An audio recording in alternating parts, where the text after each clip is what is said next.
APK file તમે download કરી એટલે તમારા ખાતામાંથી પૈસા સાફ થઈ જશે એ નક્કી છે. આજના ડિજિટલ યુગમાં મોબાઈલ આપણા જીવનનો એક અવિભાજ્ય ભાગ બની ગયો છે.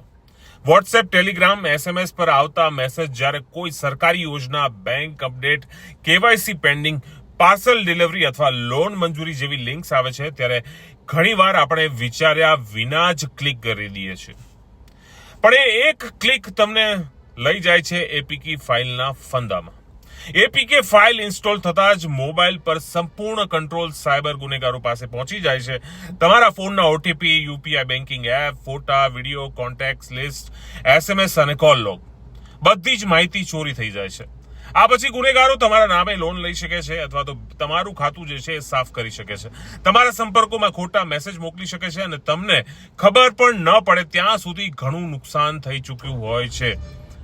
અને એટલું યાદ રાખજો કે કોઈ પણ એપ તમે ડાઉનલોડ કરો છો, ગૂગલ પ્લે સ્ટોર સિવાય ક્યાંયથી એપ ડાઉનલોડ ન કરો.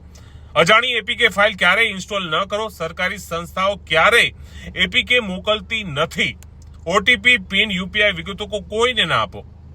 થોડી સાવચેતી રાખો, તમને મોટું નુકસાન થવાથી તમે બચી શકો છો.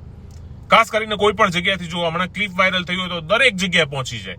પણ આ જ વાત લોકો કહે છે સોશિયલ મીડિયાના માધ્યમથી, મીડિયાના માધ્યમથી અને બધી જગ્યાએથી કહેવામાં આવે છે કે એપીકે ફાઇલ એટલી બધી ખતરનાક છે કે તમારું ખાતું જે છે સાફ થઈ જશે.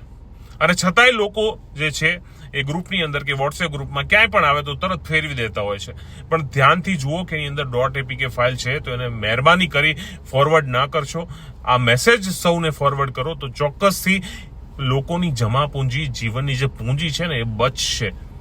એટલીસ્ટ તમારા પરિવારમાં વાત કરશો તો તમારા પરિવારની તો બચશે.